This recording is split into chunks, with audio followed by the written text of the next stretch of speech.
Boa noite. Bem, vamos dar início aqui. Boa noite, né? Sejam aí todos bem-vindos e bem-vindas. Então, esse é o nosso quarto episódio da série Papo de Fisioterapeuta. E essa série ela é composta somente por 10 episódios, então nós já estamos no quarto episódio, onde toda semana eu discuto algum instrumento, alguma técnica que pode ser acrescentado aí na sua prática clínica para poder agregar valor nos seus atendimentos, né? Então, para você conseguir obter os melhores resultados, conseguir clarear a forma de tratamento. Então, hoje, nós vamos falar sobre uma técnica. Na verdade, a gente vai discutir aí como saber se eu estou usando a técnica fisioterapêutica correta. Então, é uma dúvida muito frequente, eu já tive vários porquês. Será que eu estou usando a técnica certa? Será que essa técnica resolve o problema do meu paciente? Será que essa intervenção funciona ou ela não funciona? Será que meu paciente vai melhorar? Enfim, são muitos serás, né? E no episódio de hoje nós vamos falar um pouquinho, vamos discutir aí, vamos responder esses serás. Então você vai sair, fisioterapeuta, vai sair dessa live sabendo se ele está oferecendo o melhor tratamento para o seu paciente, ele vai sair sabendo se realmente a técnica que ele está usando funciona. Então, é através aqui de um passo a passo que nós vamos discutir um pouquinho, que você vai saber identificar se o seu paciente, se você está usando a melhor técnica, se você está usando a melhor intervenção com ele, e se você vai conseguir mesmo responder, chegar no final e identificar aí todos esses serás, tá bom? Então, fica aí comigo, fica até o final, que eu já vou dar algum spoiler, que a última técnica, né? Ela é a mais complexa e é um pouco mais complexa, mas é a fundamental. Então, existe todo um passo a passo, né? Nós vamos falar aqui de 5 tópicos importantes e fundamentais aí para você identificar se você está mesmo usando a técnica certa, a intervenção correta com o seu paciente, tá bom? E antes mesmo, né, de começarmos, às vezes alguém caiu de paraquedas nesse vídeo e não me conhece, então eu vou me apresentar. O meu nome é Rayane, eu sou fisioterapeuta, pós-graduada em traumato-ortopedia e mestre em ciências da reabilitação e desempenho físico funcional, tá? E o tema de hoje, né, da nossa série Papo de Fisioterapeutas, o nosso quarto episódio, o tema de hoje é como saber se eu estou usando a técnica certa, a técnica fisioterapêutica certa com o meu paciente, tá bom? Então, como eu disse, são 5 tópicos, né? Então, são 5 tópicos aí que a gente deve prestar atenção e observar se a gente realiza esses tópicos. Então, é um passo a passo mesmo. Então, todos esses tópicos levam aí a você saber identificar se você está mesmo usando a melhor intervenção. Então, não é pular nenhum tópico, né? Realizar esses 5 tópicos mesmo. Então, o primeiro tópico aqui que eu vou destacar, então, para você saber se você está usando a melhor intervenção, saber se você está usando a técnica certa com o seu paciente, é a nossa avaliação, né? Então, no primeiro episódio dessa série, eu falei bastante, destrinchei aí sobre a avaliação fisioterapêutica.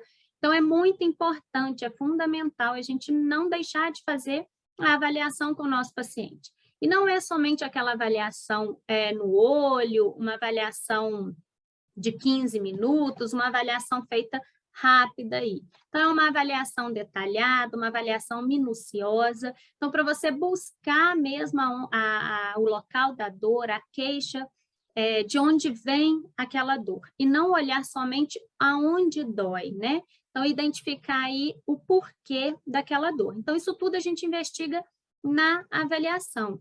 E como eu disse no primeiro episódio dessa série, eu falei sobre essa avaliação, né? A avaliação fisioterapêutica. Então, se você perdeu, corre lá, assiste também essa avaliação aí, esse primeiro episódio.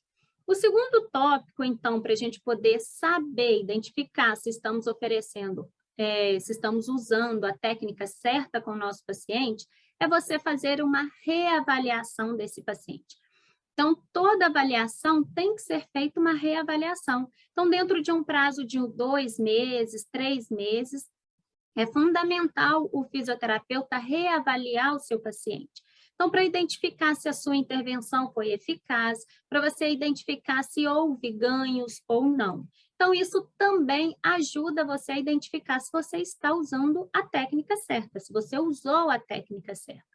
Porque se na reavaliação você identifica que seu paciente não melhorou, que você não conseguiu alcançar o objetivo dele, que você não conseguiu melhorar alguma disfunção, é porque a intervenção não foi a melhor a ser realizada. Então, é preciso reavaliar para a gente identificar e você trocar essa intervenção. Então, passar a oferecer outra intervenção para esse paciente, tá? E outro ponto, então nós já falamos aí do primeiro ponto, que é você não pular a avaliação. Então, o segundo ponto é você reavaliar esse paciente. Então, nós devemos reavaliar. Então, o fisioterapeuta que não reavalia o seu paciente, ele não está identificando se ele está usando a técnica correta também. Aí, o terceiro tópico para a gente poder conduzir, né, para a gente poder saber se está usando a técnica correta, é você ter domínio dos testes clínicos durante a avaliação do seu paciente. Então, se você vai avaliar um paciente que está com dor lombar, suspeita de hérnia de disco, ou dor cervical, suspeita de hérnia cervical, então é importante a gente saber os testes clínicos e os testes funcionais ali, né? Para você fazer uma avaliação mais completa. Então, é você identificar a princípio que o seu paciente apresenta e confirmar através dos testes específicos, dos testes clínicos aí, né? Então, para você ter também parâmetros de melhorias, então você pode fazer aí um teste funcional e depois, na reavaliação, você aplicar esse teste de novo e identificar se o seu paciente melhorou, se o seu paciente evoluiu, se for algum teste que mede o tempo, por exemplo, um teste funcional aí, que mede a capacidade funcional de um indivíduo, o teste de sentar e levantar. Então, de acordo com ele, ele vai sentar e levantar 5 vezes. E você vai cronometrar. Então, quanto maior esse tempo, menor é a capacidade funcional dele de realizar aquela tarefa, né? Então, você, na reavaliação, você vai aplicar esse teste de novo e vai identificar se esse tempo reduziu. Que a ideia do seu tratamento é aumentar, é melhorar a funcionalidade dele. Então, se esse tempo de aplicação do teste reduzir, é porque você alcançou o seu objetivo. Então, é a gente dominar, é a gente saber, né, usar esses testes, interpretar esses testes e colocar eles na nossa prática clínica também. Então, isso é uma forma de você ter um parâmetro, de você mensurar se você teve algum ganho, se teve alguma melhoria, ou se não teve, então, o que é preciso fazer para melhorar, né? Às vezes é trocar a intervenção, trocar toda a intervenção que você planejou para o seu paciente. Tá bom? Tem uma pergunta aqui, de quanto em quanto tempo é indicado fazer as reavaliações? Isso varia também, tá? Vai variar um pouco de paciente para paciente, mas o ideal é de 2 em 2 meses, de 3 em 3 meses, você sempre fazer uma reavaliação. Sempre estar reavaliando o seu paciente, tá bom? O quarto tópico, então, gente, importantíssimo, se você tem essa dúvida, se você acha aí que não está usando a técnica certa, se passa pela sua cabeça que você não está usando a intervenção certa, que você não está usando a técnica certa com o seu paciente, nós falamos aqui de 3 tópicos, são 5 no total, né? Então, nós falamos do primeiro tópico, que é a avaliação, o segundo é reavaliar, o terceiro tópico é você dominar, ter um domínio aí em realizar e interpretar os testes clínicos e os testes funcionais. E o nosso quarto tópico você fechar um diagnóstico fisioterapêutico, né? Então, a gente não é só você avaliar e depois você não fazer um diagnóstico fisioterapêutico. Então, o paciente apresentar hérnia de disco, ou a síndrome da dor patelofemoral, ou paralisia cerebral, ou uma síndrome de Down, isso aí são diagnósticos médicos. E o diagnóstico fisioterapêutico?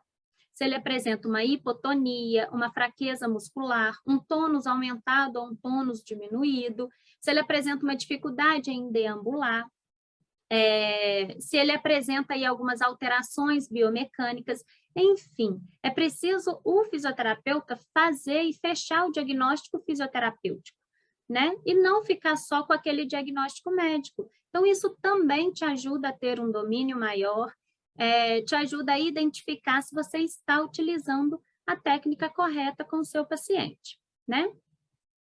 E esse, então, nós fechamos aí o nosso quarto tópico. Como eu disse, é uma sequência, né, de 5 tópicos, e nós devemos aí seguir esses tópicos, né, para você identificar se você está mesmo usando a técnica correta com o seu paciente.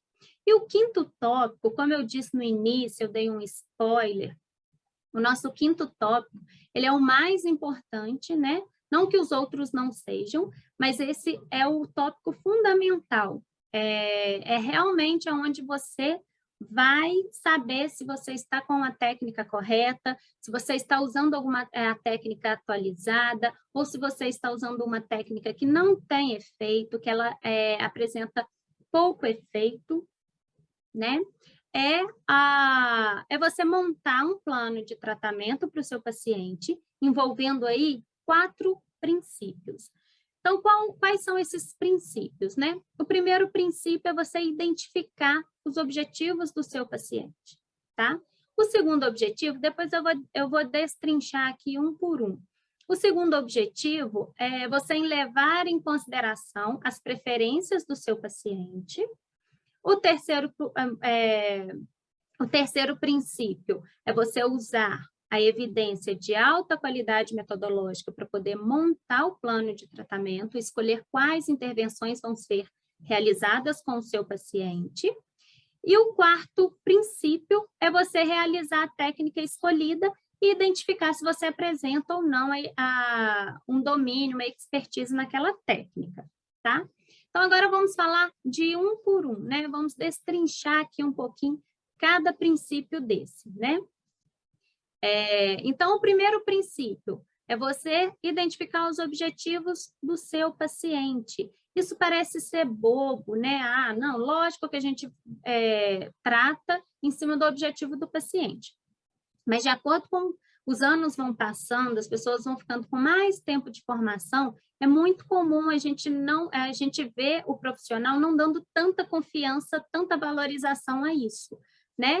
Então, você tem que perguntar para ele qual é o seu objetivo, o que você espera do tratamento fisioterapêutico, o que você quer voltar a fazer, ou o que você pretende começar a fazer. Às vezes é alguém que ainda não faz algum movimento, né?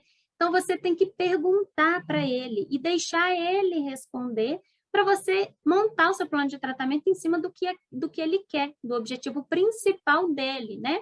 Então, por exemplo, tem um paciente, vamos supor que você começa a atender um paciente com AVC, e o treino de marcha, deambular, é muito importante, né? Então, você já começa a fazer uma intervenção toda focada aí num treino de marcha para esse paciente, colocar ele mais autônomo, para ele começar a deambular dentro de casa, para poder fazer as suas atividades, né, de vida diária. Mas vai que o objetivo dele, a curto prazo aí, é simplesmente voltar a comer, segurar um copo e se alimentar sozinho. Vai que ele vai ter um casamento daqui a um mês e ele quer ir no casamento de cadeira de rodas, ele não quer estar andando, mas ele quer sentar à mesa e comer sozinho. Então, o objetivo dele é esse, né? E aí você, às vezes, foca a sua intervenção toda ali em deambular, porque é importante, não é que não é importante, mas às vezes não é a prioridade que ele quer, né? Então, às vezes, a gente tapa os olhos e esquece de fazer essas perguntas para os nossos pacientes. Então, o primeiro princípio é você identificar aí qual é o objetivo do seu paciente, o que ele espera dos atendimentos, né? O que ele espera da intervenção, qual é o objetivo que ele quer chegar no final, o que ele quer alcançar. Então, isso é importante. E a gente não deve deixar de perguntar, tá bom? Bem, tem comentários. Tem um comentário aqui, uma pergunta, né? Se existe algum teste para ajudar a melhorar o tônus. Então, existem intervenções, sim, que ajudam a melhorar o tônus, tá? E o tônus alto, o tônus baixo, a gente também avalia através de alguns testes, tá, Ana Kelly? Tem um comentário, verdade, isso é muito importante. E a gente esquece, né, Lúcia? A gente esquece de perguntar para o paciente, a gente esquece de dar essa ênfase aí para os nossos pacientes. Perguntar para ele qual é o objetivo dele, né? O outro princípio, o segundo princípio, é a gente levar, então, em consideração as preferências do paciente. Então, antes mesmo de montar um plano de tratamento para o nosso paciente, você tem que identificar quais são as preferências dele, né? O que ele gosta, o que ele não gosta, será que ele tem medo de alguma coisa, trauma de alguma coisa? Às vezes ele tem medo de agulhas, e aí você identificou que o melhor tratamento para a patologia dele é, às vezes, fazer um agulhamento a seco, mas ele tem trauma de agulhas. Então, é importante a gente também identificar isso, antes aí de montar um plano de tratamento para o nosso paciente. Porque se ele tem algum trauma, se ele tem alguma aversão, os resultados dele vai ser bem pior do que você espera. Então, às vezes, você almeja alcançar algum objetivo com ele e você nunca consegue alcançar porque ele tem trauma, talvez aí da agulha, por exemplo, né? Que é o nosso exemplo. Então, você precisa identificar, precisa respeitar o paciente, né? Respeitar ali os costumes dele, respeitar a religião, né? A cultura, e nunca comparar. Esse também é importante. A gente nunca deve comparar um paciente com o outro. Ah, porque o fulaninho, meu outro paciente de 90 anos faz isso, e o senhor não faz, é uma vergonha. Então, nunca comparar. Porque, às vezes, a gente acha que está comparando, a gente está encorajando a pessoa, o paciente, pelo contrário, você está só diminuindo cada vez mais a capacidade dele. Então, nunca compare os seus pacientes, né? Sempre compara ele com ele mesmo. Aí sim você compara. Então, é através aí da avaliação e da reavaliação. Então, você avalia e vê como ele estava antes do tratamento. Depois, você vai reavaliar com os mesmos testes clínicos, com os mesmos testes funcionais, e vai mostrar para ele o quanto ele melhorou, o quanto ele evoluiu. Aí sim a gente compara ele com ele mesmo. Agora, comparar ele com outro paciente, a gente nunca deve comparar, tá?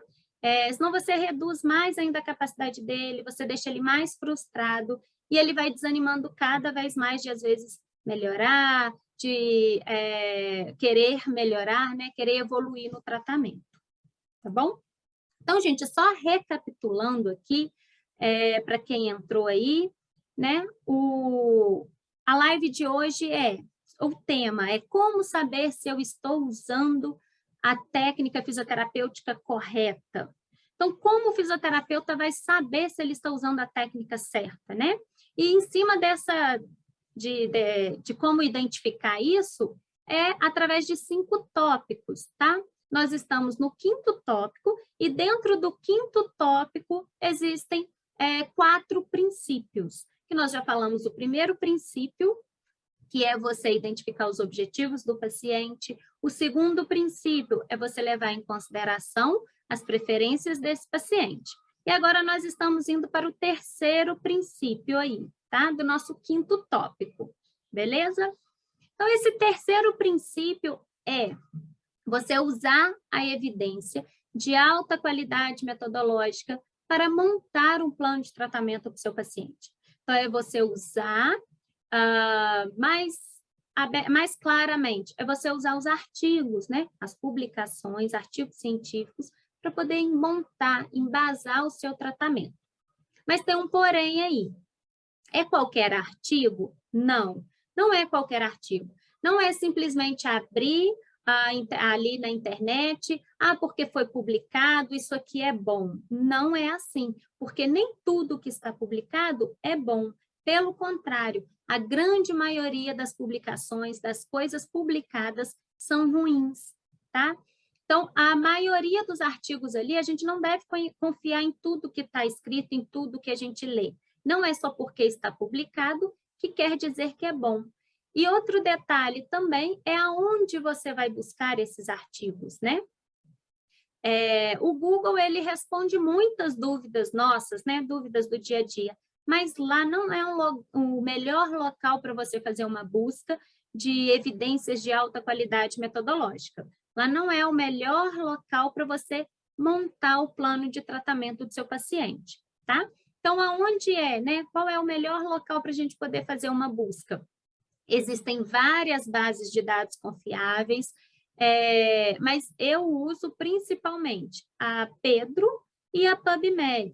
Então, só essas duas já tem bastante artigos, já tem muita coisa publicada, tá? Então, você já consegue ter uma bagagem muito grande, já consegue ter um mar de artigos publicados aí nessas duas bases de dados. E são bases de dados confiáveis, bases de dados específicas para você fazer uma busca aí mais qualificada para montar o plano de tratamento do seu paciente.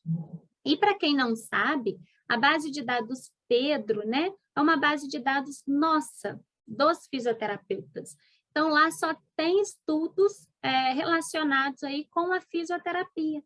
Então, é uma base de dados nossa, onde a gente pode entrar, usar e abusar, porque lá é uma base de dados dos fisioterapeutas. Então, ela tem 3 formas de busca, tem a busca simples, a busca avançada e a busca do consumidor. Essa busca do consumidor é uma busca mais nova, né? É uma busca para os pacientes. Então, o paciente pode entrar na base de dados Pedro e buscar lá se ele está recebendo o melhor tratamento. Se o fisioterapeuta dele está usando com ele ali uma técnica mais atualizada, se realmente aquela técnica é a melhor. Então, ele pode simplesmente entrar ali e fazer essa busca, tá? E aí, o que a gente vai fazendo, né? Aí tem a base de dados Pedro e a base de dados PubMed. Beleza, essas são as principais bases de dados. Então, como eu monto o meu plano de tratamento a partir disso, né? A partir do momento que você entra na base de dados, você também precisa fazer uma busca ali. E o que buscar, né? Então, para montar a sua busca, a gente faz primeiro uma pergunta clínica, tá? E nessa pergunta clínica, a gente deve levar em consideração aí quem é o nosso paciente.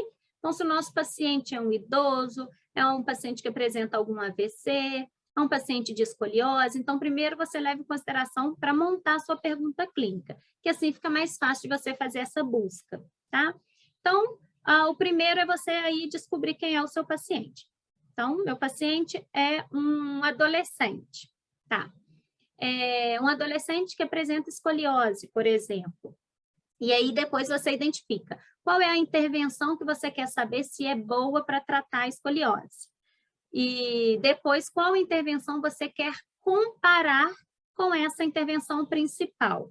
Então, por exemplo, eu quero saber se a natação é boa para a escoliose e eu quero comparar ela com o Pilates, tá?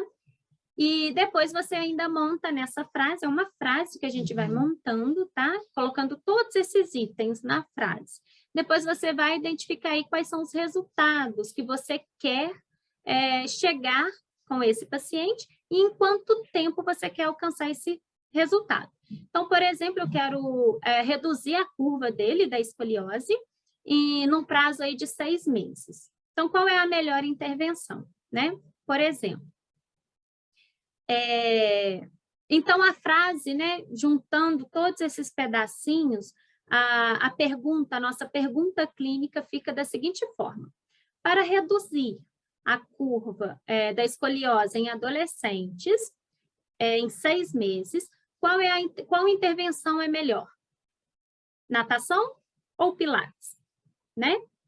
E aí a gente montou uma pergunta clínica, onde eu vou buscar essa pergunta aonde? Nas bases de dados confiáveis, que eu dei aqui como exemplo a Pedro e a PubMed. Então, a gente primeiro monta uma pergunta clínica, para depois a gente jogar essa pergunta clínica na base de dados, para eles poderem responder para a gente.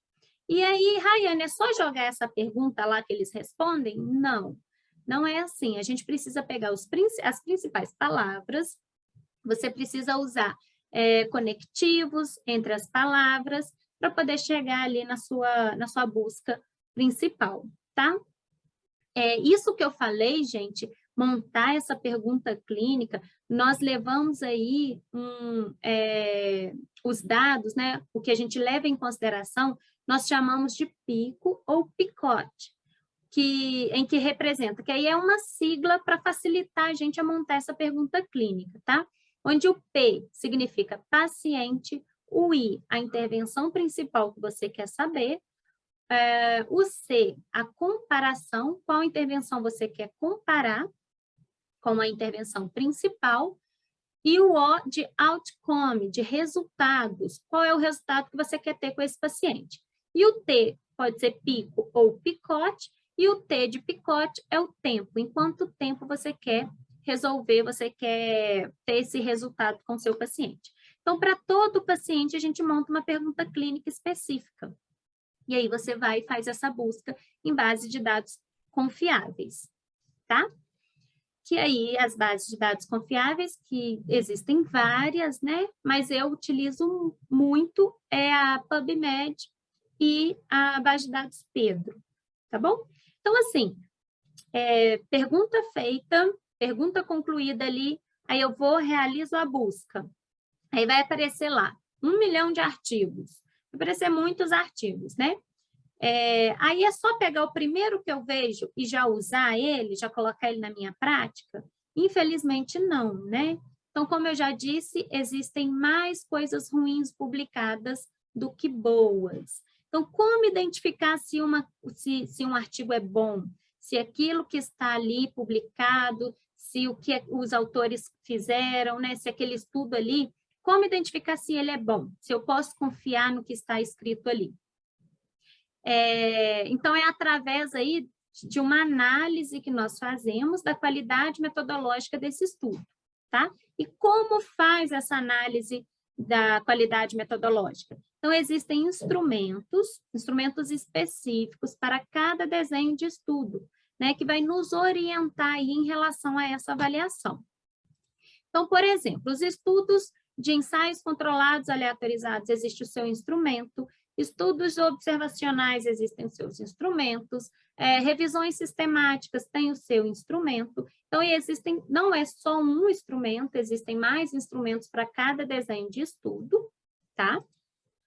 E eu utilizo na minha prática clínica, na minha avaliação, né, quando eu vou avaliar a qualidade metodológica de um estudo, como eu busco estudos para aplicar na minha prática clínica, então eu quero saber qual é a melhor intervenção, qual intervenção utilizar, então principalmente o foco da nossa live hoje, né? Então, como saber se eu estou usando a melhor intervenção com o meu paciente, se eu estou usando a técnica certa. Então, como eu quero sempre buscar algo relacionado a isso, a melhor intervenção, saber se a técnica é correta, se a técnica é eficaz, a gente sempre busca por estudos com desenho de estudo de ensaio controlado aleatorizado ou as revisões sistemáticas de ensaios controlado aleatorizado.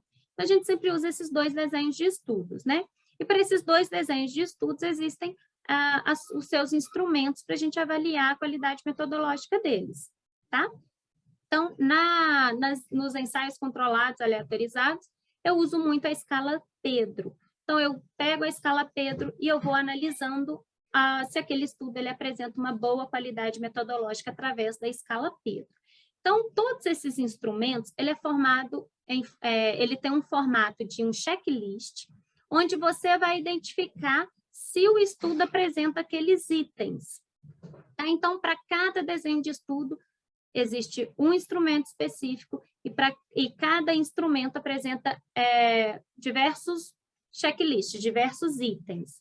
E aí você vai identificando se aquele estudo apresenta aquele item, se ele não apresenta aquele item, e de acordo com mais itens, né, que você foi identificando no estudo. Então, se um estudo ele apresenta mais itens, quanto mais itens ele apresentar do instrumento, melhor é a qualidade metodológica desse estudo.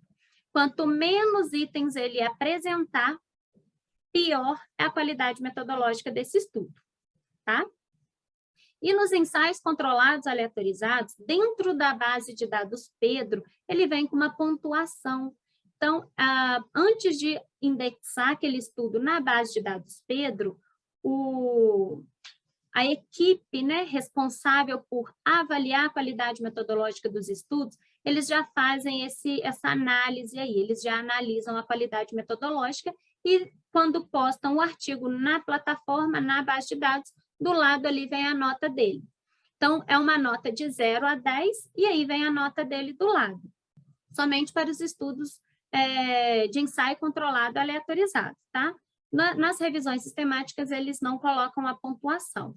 Então, se você pega ali, tem estudos ali de 2 pontos, 3 pontos, então isso é uma pontuação muito baixa.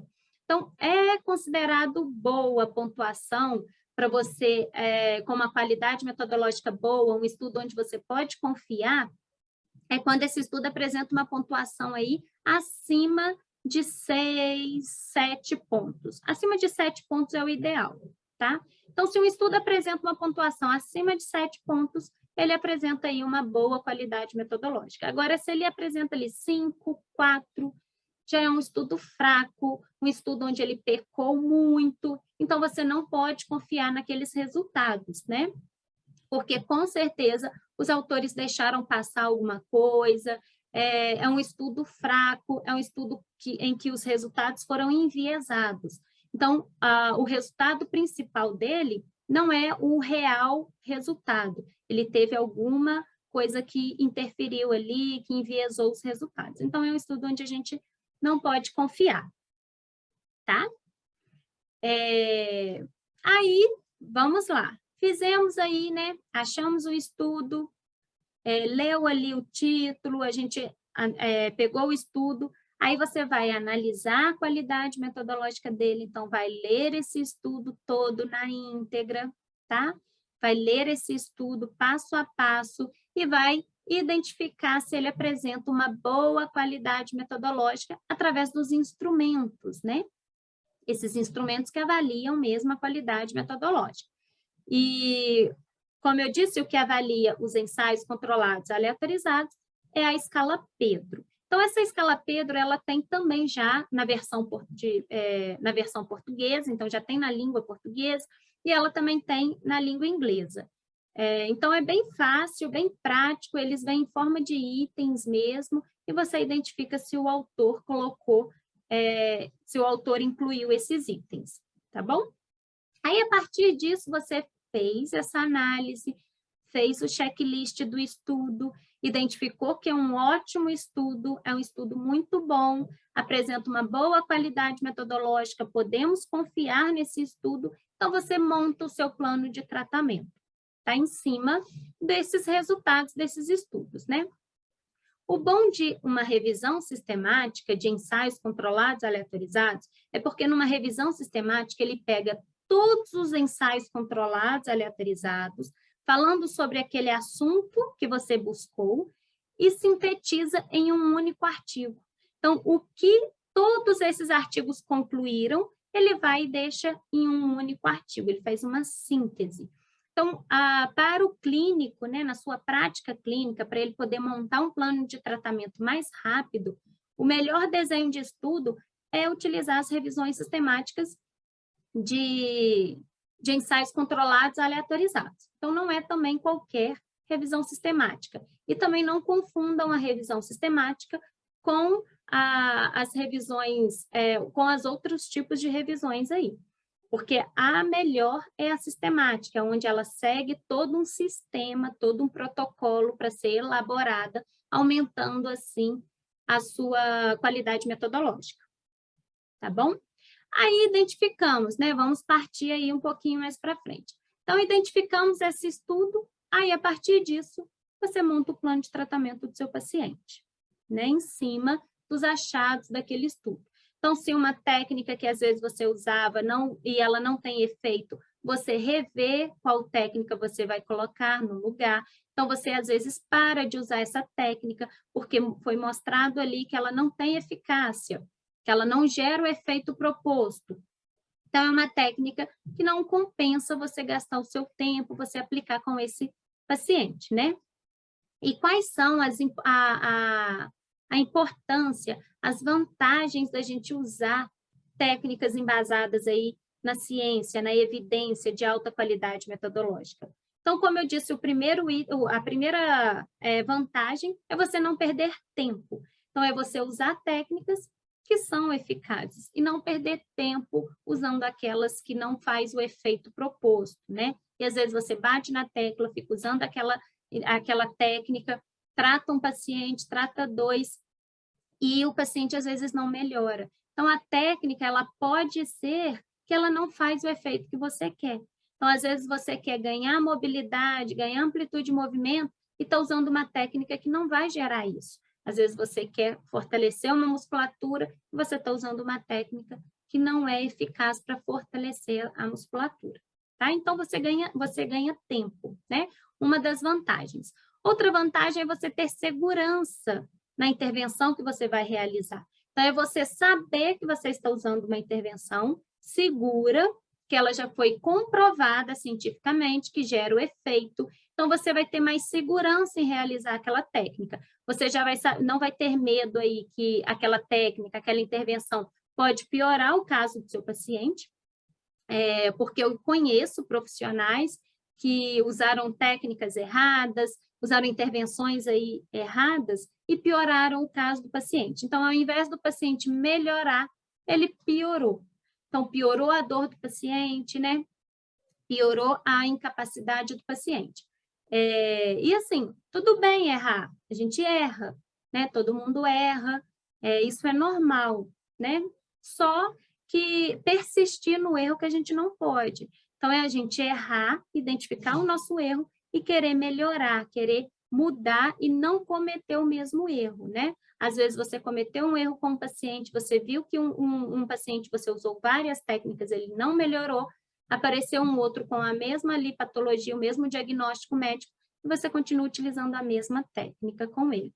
Então, errar é humano, né? Como diz o ditado, errar é humano, persistir no erro que não pode, né? Então, a gente tem que mudar. Então, persistir no erro, a gente pula fora, não pode persistir no erro. A gente muda, tenta trocar aí a intervenção, né? Outra vantagem da gente sempre estar embasado cientificamente, sempre usar técnicas que já foram comprovadas, né, cientificamente. E aí, outro detalhe, né? Não é só a gente confiar no que as pessoas falam. Então, porque essa garrafinha aqui foi comprovado cientificamente que ela gera mais energia, a água aqui dentro dá mais energia. Tá, não é só confiar porque eu estou falando, né? A gente ir lá e conferir. E conferir aonde? Em bases de dados confiáveis, em artigos. Então, não é só falar que é eficaz, é preciso a gente comprovar se realmente é eficaz, né? Porque um curso, por exemplo, qualquer curso na área da fisioterapia, em qualquer área, eles vão falar que é comprovado cientificamente, que aquele curso ele tem o resultado A, Y, X e Z, e é comprovado cientificamente. Aí você pede os artigos e analisa esses artigos para ver se realmente é comprovado cientificamente aí, de acordo com a evidência de alta qualidade metodológica. Ou não, é simplesmente um artigo publicado, um artigo ruim publicado, falando que a técnica é boa. Então, são dois extremos, né? Às vezes só está publicado um artigo ruim, falando que é bom, e está publicado no artigo bom, falando que é bom. Então, a gente deve sempre avaliar se realmente aquilo é bom mesmo, se aquele curso é bom, se aquela técnica é eficaz mesmo. Outra vantagem da gente estar embasado cientificamente, gente, é ser mais assertivo nos resultados. Então, é você gerar mais resultados, é você ser assertivo nos seus resultados. Então, é você oferecer aí, obter o melhor resultado para o seu paciente. É você resolver, né, resolver o problema dele. Então, de acordo com as limitações que ele pode apresentar, mas é você resolver o problema dele aí, chegar no objetivo final com ele, no objetivo principal que ele tem, né? Levando sempre em consideração as dificuldades que ele apresenta, né, de acordo com a patologia que ele apresenta. Então, tem disfunções que algumas coisas a gente, às vezes, não chega a ter o movimento perfeito, o movimento como se não tivesse a disfunção, mas você devolve a funcionalidade para ele do jeito que ele é. Então, você faz as adaptações, então, isso tudo aí, né? É você gerar aí o melhor resultado para ele, obter os melhores resultados com o seu paciente, levando em consideração toda essa, levando ele em consideração de forma individual, tá? E é você não usar outra forma, outra técnica, outra importância, outra vantagem, né, da gente estar embasado aí na evidência, é você não usar técnicas que não têm efeito, técnicas que apresentam um baixo efeito ou não tem efeito nenhum, né?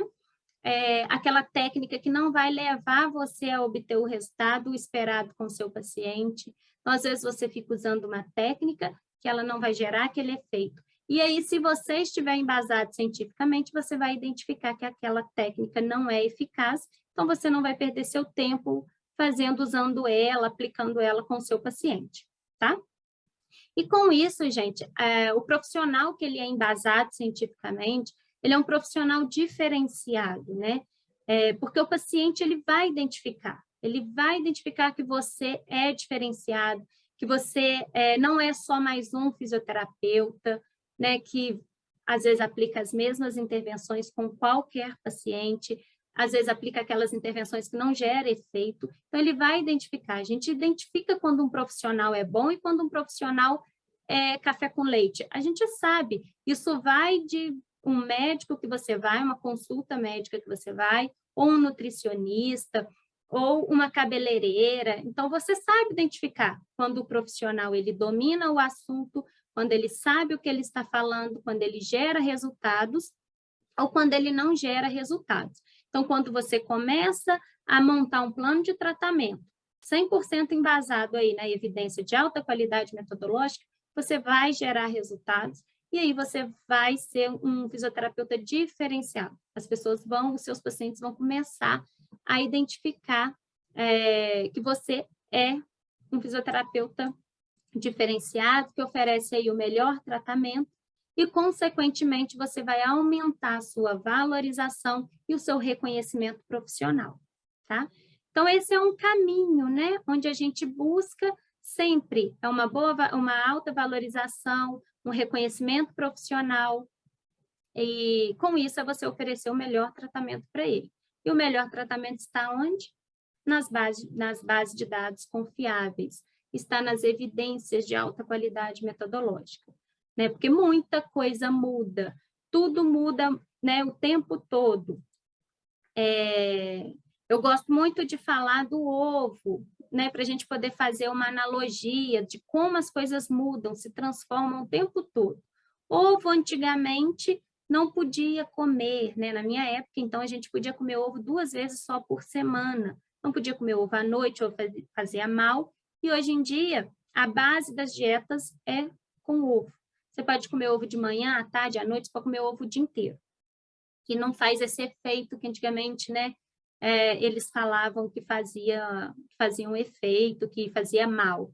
Então, isso aí também já caiu por terra.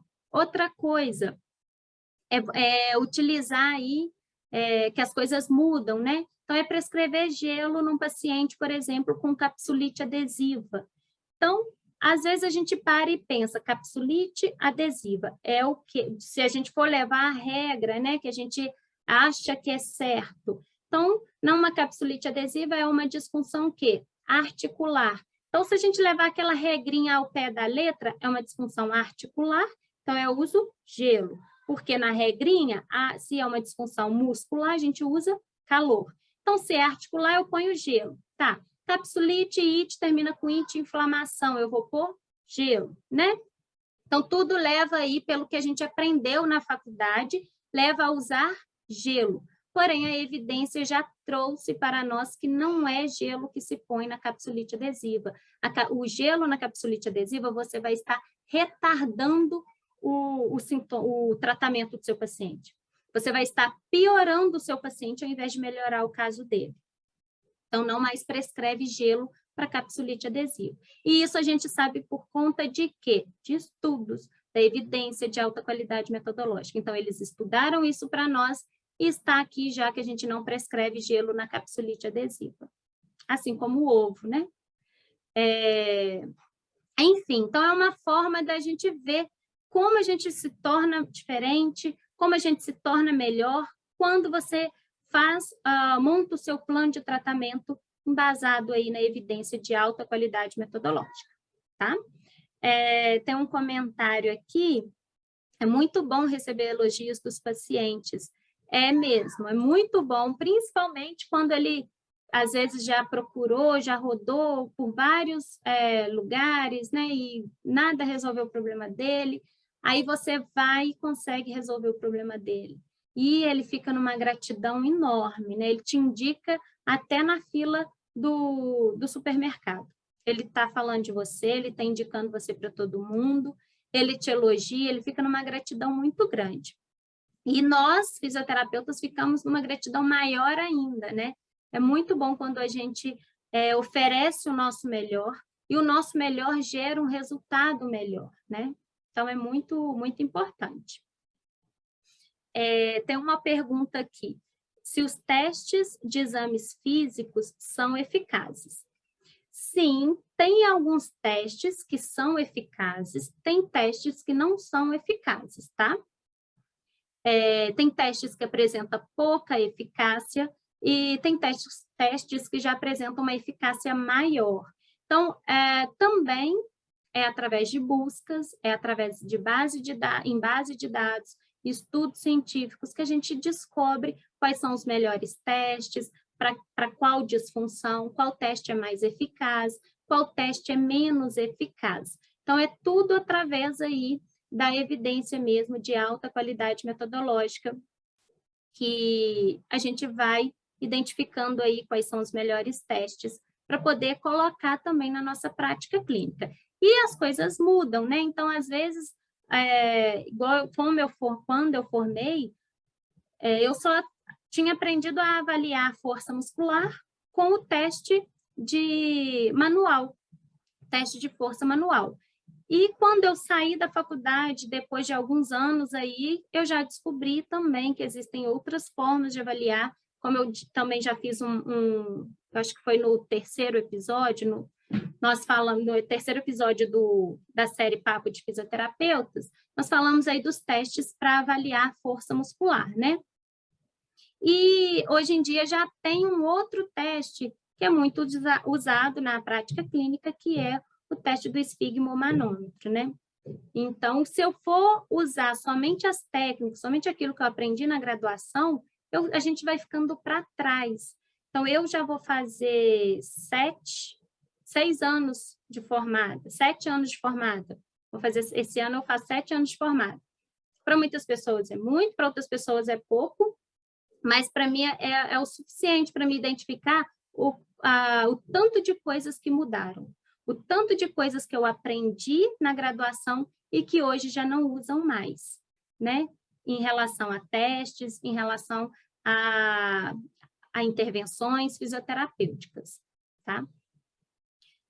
Tem um outro comentário, eu vou procurar a escala Pedro. É só você digitar, tá? No Google você acha, se você digitar lá. Mas se quiser também, depois eu te mando aí o site da base de dados Pedro. Aí lá você encontra a escala Pedro. Mas se você digitar escala Pedro, você encontra ela também no Google, tá? Baixe assim, que ela é uma fonte muito boa para a gente poder avaliar a qualidade metodológica dos estudos, tá bom? E outra coisa, né, que a gente também, outra vantagem de um profissional ser embasado cientificamente aí, é você saber por onde começar com o seu paciente, o que fazer com esse paciente. Então, nós sentimos mais segurança para poder tratar um paciente, para você realizar alguma intervenção com o seu paciente. Então, por onde começar? Qual técnica realizar? Isso tudo você encontra resultados nas bases de dados, na evidência, né? Então, nós sentimos mais segurança quando um profissional, ele sabe o que está fazendo, ele sabe por onde começar, né? Então, é muito ruim quando você vai em alguém e a pessoa, às vezes, fica perdida. Então, você já vai para uma avaliação preparada, você já vai para casa, depois da sua avaliação fisioterapêutica, faz o plano de tratamento dele, né? Através da evidência, então você já chega aplicando a primeira técnica, já confiante, sem medo de piorar o caso dele, né? Então você já vai mais confiante, já sabe que aquela técnica, ela é eficaz para você tratar o seu paciente. Então você já vai com outra carga, você já vai mais confiante, tá? E aí, gente, existem várias vantagens, né? Então, eu posso ficar aqui até amanhã falando das vantagens de ser um profissional embasado cientificamente, né? E detalhe, não é só pegar artigo e pôr na prática. É preciso pegar os artigos, analisar e usar somente aqueles de alta qualidade metodológica, tá? Então, não é qualquer artigo. E aí, fechando, então, o nosso quarto tópico, né? Voltando aqui, nós estamos falando do nosso quinto tópico, na verdade, para poder como identificar se eu estou usando a melhor intervenção com o meu paciente, como saber se eu estou usando a intervenção correta com ele. Eu disse que são 5 tópicos, nós estamos no quinto tópico, e dentro desse quinto tópico existem 4 princípios, né? Só relembrando, o primeiro princípio, identificar o objetivo do seu paciente, do nosso paciente, né? Então, é você saber o objetivo dele. O segundo princípio é você levar em consideração as preferências desse paciente. O terceiro motivo é você usar, o terceiro princípio é você usar a evidência de alta qualidade metodológica, foi o que nós acabamos de falar aqui, como faz isso, onde buscar, como avalia, né? Acabamos de falar. E o quarto princípio é, a partir do momento que você identificou ali a técnica, aí a gente entra nesse quarto princípio. Então, é você saber ali se a técnica escolhida, né, a técnica que você encontrou naquela evidência que você buscou, se você tem alguma expertise, alguma experiência nessa técnica, nessa intervenção, tá? Então, por exemplo, você identificou que para tratar a escoliose, a melhor intervenção é a intervenção X. Não de acordo com o estudo que você encontrou, a técnica X, ela traz um efeito bom. Às vezes, você não tem aquele curso do X, você não sabe aquela técnica X. O que fazer, né? Ai, meu Deus, o que eu faço? Eu dispenso o paciente? Eu passo ele para outra pessoa? Eu não atendo? Ou eu já corro e faço esse curso X? Não.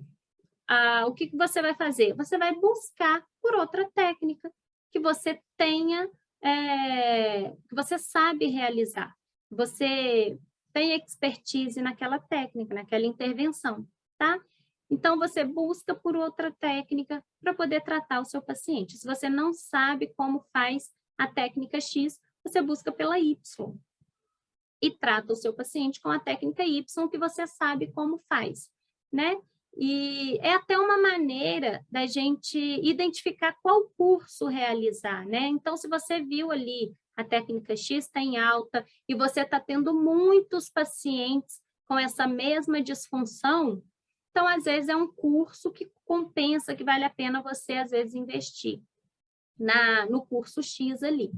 Tá? Mas, às vezes, não apareceu um paciente e você já descobriu ali que a técnica Y e Z também é boa, faz um efeito muito bom e que você sabe fazer, essa intervenção, então você opta pela X e pela Y e pela Z. Resolve o problema do seu paciente com a que você sabe aplicar, né? E se a demanda for grande naquela disfunção, aí você começa a identificar se realmente aquela técnica X, ela é mesmo boa, se o curso daquela técnica realmente gera o efeito proposto, porque existem muitos cursos onde eles vendem um efeito X e a técnica faz o efeito Y, ela não faz o efeito que você espera, tá? Então, na evidência também a gente consegue identificar tudo isso. Se realmente a técnica, se aquele curso gera o efeito proposto que nós queremos, tá? Então, isso tudo a gente busca ali na evidência, né? Tudo a gente acha a nossa resposta para a nossa prática clínica, a gente acha as respostas tudo na evidência, tá? Então, é um caminho aí para o sucesso mesmo, tá bom? Que a gente vai destrinchar. Tem uma pergunta aqui, se a escala Pedro, ela serve para qualquer patologia. Na verdade, a escala Pedro, ela vai avaliar o estudo, né? O artigo científico. Então, ela serve aí para avaliar qualquer estudo que seja ensaio controlado aleatorizado. Então, se o estudo é de ensaio controlado aleatorizado, você pode usar a escala Pedro, tá? Para poder avaliar a qualidade metodológica desse estudo. Agora, se for uma revisão sistemática, aí já não usa a escala Pedro, aí já tem um instrumento específico para poder avaliar uma revisão sistemática. Se for um estudo transversal, tem aí um instrumento que avalia os estudos transversais. Então, para cada desenho de estudo, existe o seu instrumento específico. Tá bom? Outra pergunta, se a live vai ficar salva. Vou pensar no seu caso, tá, Anaqué? Vou pensar se eu salvo a live. Os outros episódios estão lá no canal do YouTube, tá? Então, o episódio 1, 2 e 3, esse é o nosso 4º episódio aí dessa série. Essa série só tem 10 episódios, então, já a gente termina ela. Tá bom? E aí, os outros episódios encontram lá no meu canal do YouTube, Rayane Marques, tá? Então, gente, então é você identificar, né? Fechando esse último princípio nosso aí, é você identificar se você tem expertise ali naquela técnica, naquela intervenção, tá? E saber também, né? Se você às vezes quer fazer algum curso a mais, você pode ir lá buscar por esse curso, identificar se esse curso ele tem o efeito mesmo, ele gera o efeito proposto. Eu, por exemplo, eu tenho vários certificados, eu fiz vários cursos que estão todos certificados guardados na gaveta e eu não uso a técnica mais, porque ela não é comprovada cientificamente. Ela não gera o efeito proposto, o efeito que o curso vende. Então, eu parei de usar, né? Porque eu sei que ela não gera, eu já estudei, já fiz uma busca sobre aquela técnica e eu identifiquei que ela não gera o efeito que eu usava ela para gerar. Então, se ela não gera o efeito que eu quero, eu não uso. Para que usar? Para que perder tempo, né? Então, eu invisto o meu tempo em técnicas que vão gerar o efeito que eu quero, que vai levar o meu paciente aí a gerar o melhor resultado, a resolver o problema dele, a chegar no objetivo principal dele, tá? Então, após aí a gente montar, né? Finalizando, após a gente montar um plano de tratamento para o nosso paciente, levando todos esses itens, esses tópicos, esses princípios em consideração, é hora de colocar isso tudo na prática, na nossa prática clínica, tá? Então, você montou o seu plano de tratamento de acordo aí com a melhor evidência científica disponível, com a evidência de alta qualidade metodológica, aí você coloca na prática. Então, você vai tratar o seu paciente com aquelas técnicas que você optou por realizar com ele. Aí que entra a importância, né, da reavaliação. Então, para você, logo após 2 meses, dependendo do paciente, 3 meses, você vai fazer uma reavaliação desse paciente e vai identificar as melhorias que ele teve, né, os ganhos que ele teve. E talvez, se tiver necessidade, você já vai trocar essa intervenção. Então, às vezes, ele passou e ele teve um ganho, onde a técnica que você estava usando era para gerar esse ganho. Então, ele chegou nesse ganho, é preciso de uma nova técnica para ele poder ganhar mais um pouquinho. Então, é por isso que a gente sempre tem que reavaliar os nossos pacientes para poder montar sempre um plano de tratamento específico com ele, né? Aí volta, né? Aí se ele teve um ganho, ele já não vai usar mais as mesmas intervenções, ele precisa de novas intervenções. Aí a gente volta tudo lá no início, né? Vamos fazer novas buscas e por aí vai. Identificar o artigo, ler o artigo e sempre na reavaliação, o objetivo, se você alcançou o objetivo inicial dele, você já, na reavaliação, ele já vai ter um outro objetivo. Então, você vai tentar alcançar, você vai fazer de tudo para alcançar esse novo objetivo com ele. Então, a cada reavaliações, eles apresentam um objetivo diferente, se você alcançar o que ele queria anteriormente, né? E é assim que a gente vai ter, é dessa forma, né? É somente dessa forma que nós vamos ter a certeza se estamos usando a técnica certa. Então, é somente assim, dessa maneira, que nós podemos ficar tranquilos, que nós não vamos piorar o nosso paciente, que o nosso paciente não vai sair do nosso atendimento pior do que ele entrou, né? Então, você pode ter certeza. Então, esse é o caminho. Eu, particularmente, eu desconheço de outra maneira, de outra técnica, outra forma da gente ter essa certeza aí, essa certeza absoluta de que você está usando a técnica certa. Então, esses são os 5 tópicos principais para você ter certeza que está usando a técnica certa e não ter mais dúvida se a sua técnica vai funcionar, se o seu paciente vai melhorar, se o seu paciente não vai piorar. Então, é somente dessa maneira que a gente tem essa certeza. Como eu disse, né? Eu só conheço essa forma da gente poder responder todas essas dúvidas e ter certeza do tratamento que está oferecendo para o nosso paciente. Tá bom? Bom, gente, eu acho que é isso. Eu espero aí que vocês tenham compreendido todo esse passo a passo. É muita coisinha, né?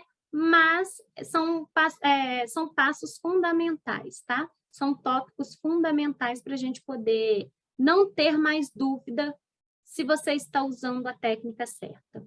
Não ficar com aquela dúvida se o seu paciente vai melhorar, se o seu paciente vai piorar. Então, se você fizer todo esse passo a passo, implementar todos esses tópicos, você pode ter certeza que você vai estar usando a técnica certa, você pode ter certeza que o seu paciente vai melhorar, você pode ter certeza que o seu paciente não vai sair da sua intervenção pior do que ele chegou. Então, esse é o único caminho, tá? Bem, gente, eu acho que é isso que eu queria passar para vocês. Eu acho que é esse aí o recado, tá? Eu espero ter acrescentado aí valor na prática clínica de vocês. Depois vocês me contam, tá? Deixa um comentário se esse conteúdo fez algum sentido, se ele agregou valor aí nos seus atendimentos, se vocês vão começar a colocar em prática esses 5 tópicos para nunca mais ter dúvida se está oferecendo, se está usando a técnica correta. Então, coloquem em prática e depois me contem quais foram os resultados, tá? E se o conteúdo fez algum sentido para você, compartilha com algum colega, com algum amigo que você acha que também vai agregar valor na prática clínica dele. Beleza? Curte, comenta e muito obrigada pela presença de vocês. Um beijo, boa noite, tchau, tchau.